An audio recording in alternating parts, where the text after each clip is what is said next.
Le centre commercial était animé par la foule habituelle du samedi après-midi, familles avec poussettes, adolescents regroupés autour de la zone de restauration, couples âgés marchant lentement, main dans la main. Richard Morrison se frayait un chemin à travers tout cela avec l'aisance pratiquée de quelqu'un habitué à naviguer dans les espaces bondés. À 56 ans, il avait une allure impressionnante dans son costume bleu marine sur mesure. Ses cheveux noirs étaient touchés de gris aux tempes, sa posture droite et confiante. Il était venu rencontrer son avocat dans le bâtiment de bureau relié au centre commercial. Une réunion rapide un samedi, concernant une acquisition en cours. Richard était le fondateur et PDG de Morrison Global Enterprises, une entreprise qui avait commencé comme une petite société de logiciels 30 ans plus tôt et s'était développée en une multinationale. Son visage apparaissait occasionnellement dans les revues d'affaires, généralement accompagné de mots comme « visionnaire » et « milliardaire autodidacte ». Mais les titres et l'argent n'avaient jamais comblé le vide qui le hantait depuis 8 ans, depuis que sa femme Patricia était décédée d'une crise cardiaque soudaine. Il n'avait jamais eu d'enfant.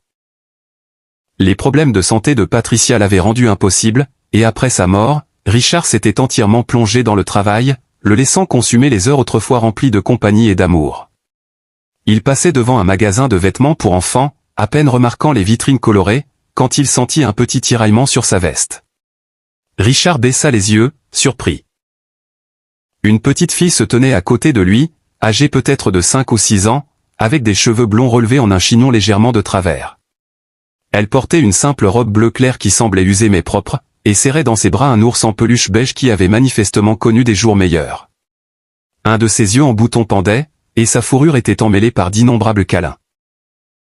L'enfant leva vers lui de grands yeux pleins d'espoir, et avant que Richard puisse dire quoi que ce soit, elle parla d'une voix petite mais claire, « Voulez-vous être mon papa aujourd'hui » Richard se figea, totalement pris au dépourvu par une telle question. Il regarda autour de lui, cherchant des parents, quelqu'un qui appartenait à cet enfant, mais elle semblait seule en cet instant, au milieu du centre commercial animé, avec seulement son ours en peluche pour compagnie. Je suis désolé, parvint à dire Richard en s'agenouillant pour être à sa hauteur. Qu'est-ce que tu as dit, ma chérie ? Voulez-vous être mon papa aujourd'hui ? Répéta la fille, serrant son ours plus fort. Juste pour aujourd'hui. Je n'ai pas de papa, et aujourd'hui est spécial, et j'ai pensé que peut-être que vous pourriez être mon papa juste un petit peu. Richard sentit son cœur se serrer. Il y avait quelque chose dans la voix de l'enfant, pas vraiment de la tristesse, mais une espérance wistful qui était d'une certaine façon encore plus déchirante. Elle ne pleurait pas ni n'était bouleversée. Elle posait simplement une question, comme si elle demandait l'heure ou le chemin vers un magasin. « Comment t'appelles-tu » demanda Richard doucement. « Sophie » dit la fille. « Sophie Bennett. » Lui, c'est Monsieur Bouton. Elle leva son ours en peluche. « Il est très vieux. Ma maman me l'a donné quand j'étais bébé. » Sophie est un très beau prénom, dit Richard. « Mais Sophie, où est ta maman ? Tu ne devrais pas te promener toute seule. » Elle est juste là, dit Sophie en pointant vers un banc à une vingtaine de pieds, où une femme blonde était assise, les observant d'une expression que Richard ne pouvait pas tout à fait déchiffrer. Elle sait que je suis là. J'ai demandé si je pouvais regarder les jouets dans cette vitrine. Elle pointa une exposition dans le magasin voisin. Mais ensuite je vous ai vu et vous aviez l'air gentil et vous portiez un costume élégant comme les papas en portent et j'ai juste pensé. La femme marchait maintenant vers eux, rapidement, le visage rougi par ce qui pouvait être de l'embarras ou de l'inquiétude. Elle portait un chemisier bleu pâle rentré dans un pantalon noir, des chaussures sensées, et un sac usé à l'épaule. En s'approchant, Richard vit qu'elle avait probablement une trentaine d'années, avec de fines rides autour des yeux qui parlaient de stress et d'inquiétude plus que d'âge. « Sophie » dit la femme en les rejoignant, d'une voix douce mais ferme. « Qu'est-ce qu'on a dit ? Tu ne peux pas aborder les inconnus comme ça. » Puis, regardant Richard avec des yeux apologétiques, « Je suis vraiment désolé. » Elle s'est éclipsée pendant que je consultais un message texte. « J'espère qu'elle ne vous a pas dérangé. » Richard se releva, se retrouvant face à face avec la mère de Sophie. Et en cet instant, quelque chose d'extraordinaire se produisit. Quand leurs regards se croisèrent, Richard sentit le monde basculer légèrement sur son axe. Le visage de la femme pâlit, sa bouche s'ouvrant légèrement de choc, et Richard sut absolument qu'il avait déjà vu ce visage auparavant. Mais où ? Quand ? Élisabeth ? Dit-il, le nom surgissant d'un recoin profond de sa mémoire. Elizabeth Chen. La femme recula d'un pas, une main sur sa poitrine. Richard. Richard Morrison. Oh mon Dieu. Ils se regardèrent fixement tandis que Sophie les observait tous les deux, confuse par la tension soudaine dans l'air. Vous vous connaissez ? demanda Sophie. Elizabeth semblait incapable de parler, alors Richard répondit, son esprit fouillant à toute vitesse dans des souvenirs qui affluaient soudain. Ta maman et moi, nous nous connaissions il y a très longtemps. Nous travaillions ensemble. C'était plus que ça, et ils le savaient tous les deux. Il y a 25 ans, Richard Morrison était un jeune homme de 31 ans, dirigeant une petite entreprise technologique en croissance, travaillant 18 heures par jour, rêvant de changer le monde. Elizabeth Chen avait été embauchée comme son assistante exécutive, brillante, compétente, 22 ans, fraîchement sortie de l'université. Ils avaient travaillé en étroite collaboration pendant près d'un an, et quelque part au fil des nuits tardives et des dîners à emporter au bureau, quelque chose s'était développé entre eux. Ce n'était pas seulement de l'attraction, bien que cela ait certainement été présent. C'était une connexion, une rencontre des esprits, un sentiment d'être compris d'une manière rare et précieuse. Ils étaient sortis ensemble discrètement pendant plusieurs mois, gardant cela professionnel au bureau, mais partageant des dîners, des promenades, des conversations qui s'étiraient jusqu'aux petites heures du matin. Richard était en train de tomber amoureux d'elle, avait prévu de le lui dire, de rendre cela officiel, de construire quelque chose de réel. Et puis Patricia était revenue dans sa vie. Patricia, qu'il avait fréquentée à l'université, qui était partie et s'était mariée avec quelqu'un d'autre. Patricia, qui était revenue en ville divorcée et fragile, ayant besoin de soutien, contactant Richard comme un vieil ami. Il avait essayé d'être là pour elle tout en maintenant sa relation avec Elizabeth, mais cela était devenu compliqué. Les besoins de Patricia étaient intenses, son état émotionnel précaire, et Richard s'était retrouvé déchiré entre la loyauté envers une vieille amie et ses sentiments croissants pour Elizabeth. Il avait fait un choix. Il avait épousé Patricia, se convainquant que c'était la bonne chose, qu'elle avait besoin de lui, que l'intensité de ce qu'il ressentait pour Elizabeth était peut-être trop écrasante, trop risquée. Il avait rompu avec Elizabeth aussi doucement qu'il avait pu, lui avait offert un généreux paquet de départ quand elle avait discrètement démissionné, et lui avait souhaité bonne chance, et il ne l'avait plus jamais revue, jusqu'à maintenant. Maman ? Sophie tirait sur la main d'Elizabeth. Ça va ? Elizabeth sembla se secouer de son choc. Je vais bien, ma chérie. Oui, Monsieur Morrison et moi nous connaissions il y a très longtemps. Nous travaillions ensemble. C'est lui qui te rendait triste quand tu regardais cette vieille photo, demanda Sophie avec la franchise dévastatrice des enfants. Celle dans la boîte sous ton lit, la photo de toi et d'un homme à une fête ? Le visage d'Elizabeth devint écarlate. Sophie, ce n'est pas quelque chose dont on parle. Mais l'esprit de Richard calculait déjà. Sophie avait 5 ou 6 ans. Il y a 25 ans, il avait connu Elizabeth. Les calculs ne collaient pas pour que Sophie soit. Mais ensuite il remarqua à quel point la posture d'Elizabeth était devenue protectrice, comment elle s'était positionnée légèrement devant sa fille. Peut-être devrions-nous nous asseoir et parler, dit Richard prudemment. Ça fait longtemps. J'aimerais rattraper le temps perdu si vous avez quelques minutes. Elizabeth avait l'air de vouloir refuser, de prendre la main de Sophie et de disparaître dans la foule. Mais quelque chose peut-être la même attraction du passé que ressentait Richard la fit hésiter. Sophie, dit-elle doucement. Pourquoi ne vas-tu pas regarder les jouets dans cette vitrine là-bas ? Reste où je peux te voir, et ne bouge pas de cet endroit. D'accord, maman, dit Sophie. Puis, levant les yeux vers Richard avec ses yeux pleins d'espoir à nouveau, ça veut dire que vous allez être mon papa aujourd'hui ? Sophie, dit Elizabeth, la voix tendue. On en a parlé. Tout le monde ne peut pas être ton papa juste parce que tu le demandes. Mais il est gentil, insista Sophie. Et il te connaît. Et aujourd'hui est spécial ? Pourquoi aujourd'hui est-il spécial, ma chérie ? Demanda Richard, se surprenant lui-même. Sophie regarda sa mère comme pour demander la permission. Elizabeth ferma brièvement les yeux, puis hocha la tête. C'est la fête des pères demain, dit Sophie tranquillement. Et à l'école, tout le monde a fait des cartes pour leur papa. Et moi je n'ai pas de papa à qui en faire une. Maman a dit que c'est pas grave, que beaucoup de familles sont différentes. Mais je voulais quand même, je voulais juste savoir ce que ça fait, juste pour un jour. Richard sentit quelque chose se briser dans sa poitrine. Cette petite enfant, si honnête dans son désir, demandant à un inconnu d'être son père pour un jour parce qu'elle voulait comprendre ce qui lui manquait. Il regarda Elisabeth et vit des larmes se rassemblant dans ses yeux. « Sophie, va regarder les jouets, » dit Elisabeth à nouveau, la voix épaisse. « Je dois parler à Monsieur Morrison seule une minute. » Sophie hocha la tête et partit en trottinant vers la vitrine du magasin de jouets, serrant Monsieur Bouton, laissant les deux adultes au milieu du centre commercial, entourés d'inconnus, face à un passé qu'aucun des deux n'avait correctement traité. « Asseyons-nous, » dit Richard en indiquant le banc où Elisabeth était assise plus tôt. Ils s'y dirigèrent en silence et s'assirent, laissant un espace prudent entre eux. « Je ne m'attendais jamais à te revoir, » dit enfin Elisabeth, regardant droit devant elle plutôt que vers lui. « En 25 ans, pas une seule fois. Et puis aujourd'hui, dans un centre commercial, parce que ma fille décide d'aborder un inconnu pour qu'il soit son père. Elle semble être une enfant merveilleuse. » Dit Richard prudemment. « Tu as fait un beau travail en l'élevant. »« Je l'ai élevée seule, » dit Elisabeth, et il n'y avait pas d'accusation dans sa voix, juste un constat. Son père est parti quand j'étais enceinte. Il voulait que je. Il ne voulait pas du bébé.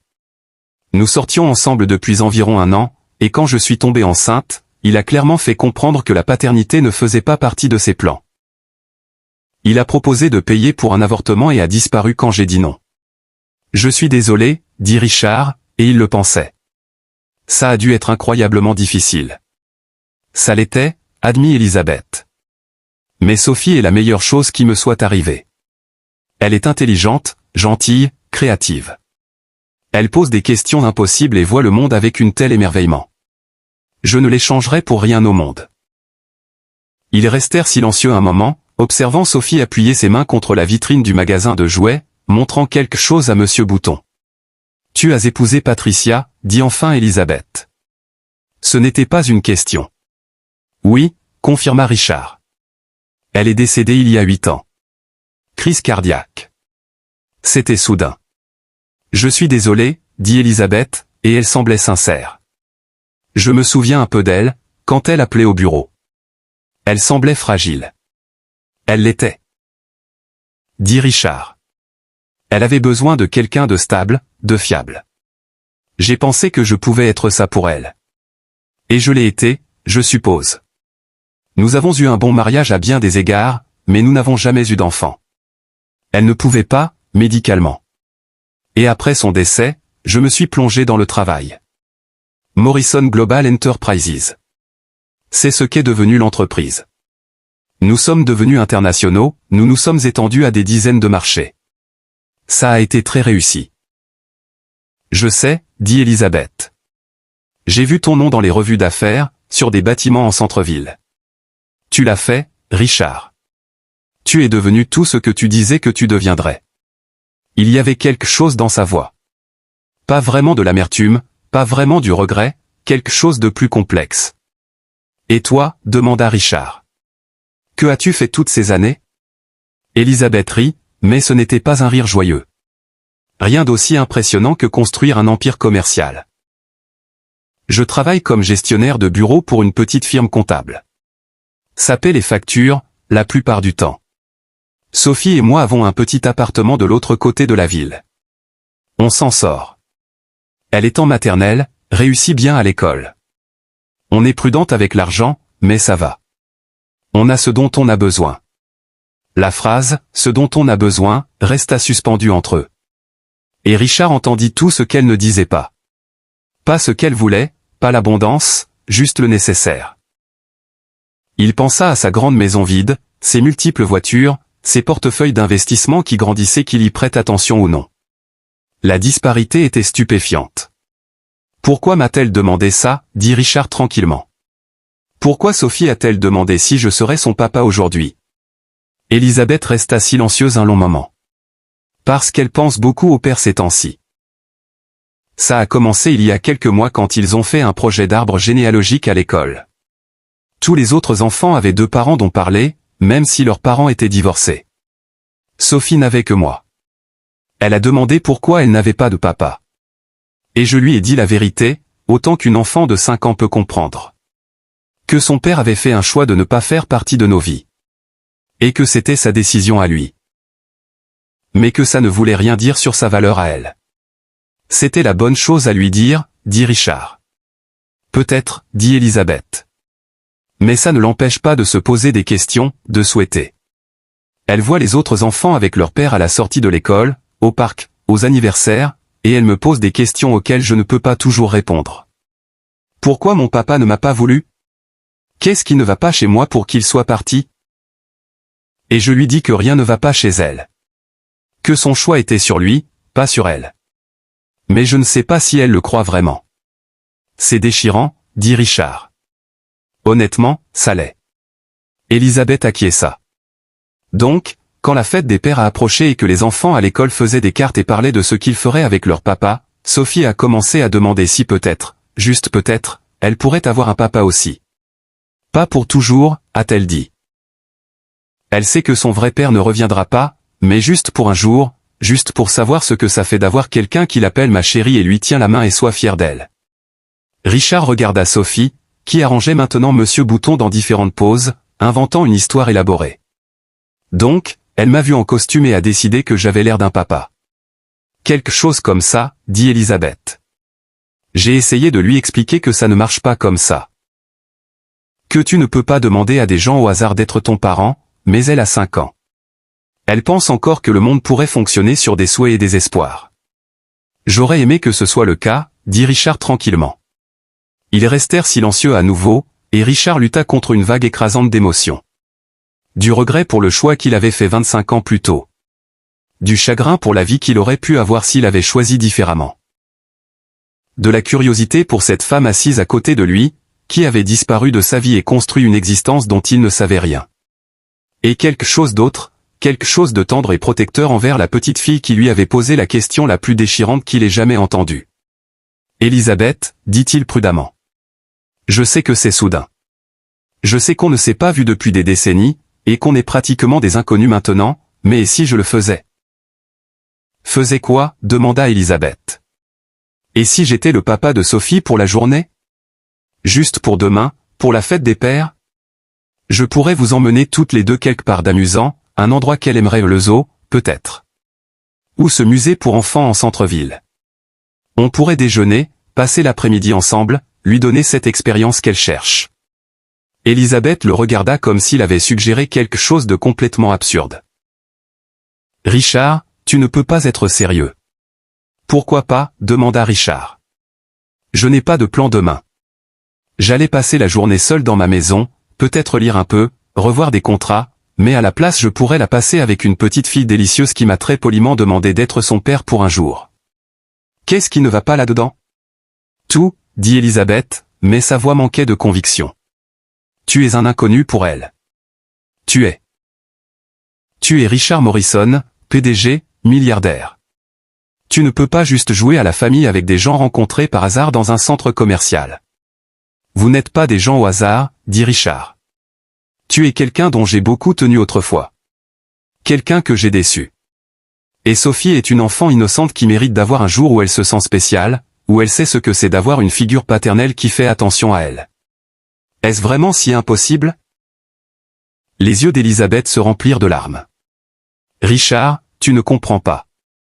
Si tu fais ça, si tu lui donnes cette journée et que ensuite tu disparais à nouveau, ça lui brisera le cœur.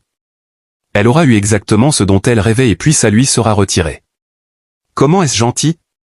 Qui dit que je disparaîtrai? Demanda Richard, se surprenant lui-même par la question. Qu'est-ce que tu ferais d'autre? Demanda Elisabeth. Devenir une présence régulière dans sa vie. Être sa figure paternelle de façon permanente. Ce n'est pas réaliste. Tu as une entreprise à diriger, une vie à vivre. Nous ne faisons pas partie de cette vie. Peut-être que vous pourriez, dit Richard tranquillement. Les mots restèrent suspendus entre eux, lourds d'implications. Elisabeth secoua la tête. Ce n'est pas juste, dit-elle. Tu ne peux pas juste revenir dans ma vie après 25 ans et proposer quoi? De l'amitié, de la charité, une seconde chance pour quelque chose qui s'est terminé il y a longtemps. Peut-être que si, dit Richard. Peut-être que c'est exactement ce que je fais. Elisabeth, j'ai fait un choix il y a 25 ans. J'ai choisi le devoir plutôt que le désir, l'obligation plutôt que l'amour. J'ai épousé Patricia parce que je pensais que c'était la bonne chose. Et peut-être que ça l'était. Elle avait besoin de quelqu'un et j'ai été là pour elle.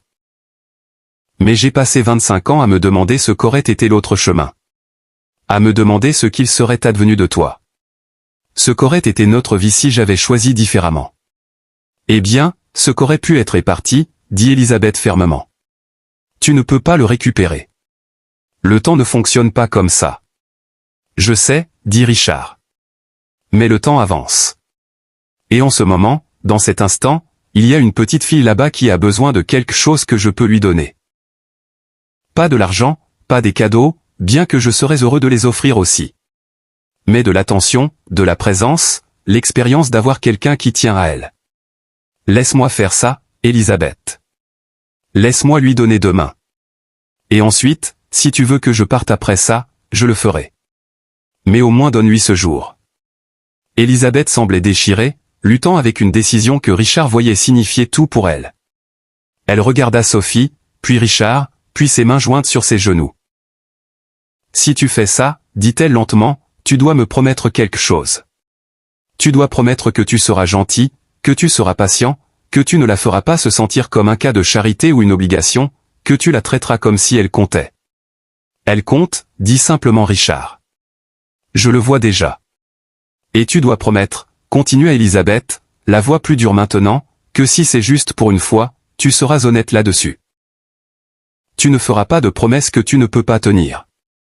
Tu ne la laisseras pas croire que c'est le début de quelque chose de permanent si ce n'est pas le cas, parce que je ne te laisserai pas lui briser le cœur. Je ne le permettrai pas. Je comprends, dit Richard. Et je promets de ne pas faire de promesses que je ne peux pas tenir. Mais Elisabeth, je ne peux pas promettre que ce sera juste une fois parce que je ne sais honnêtement pas. Je ne sais pas ce que demain mènera, mais je suis prêt à le découvrir. Et toi ?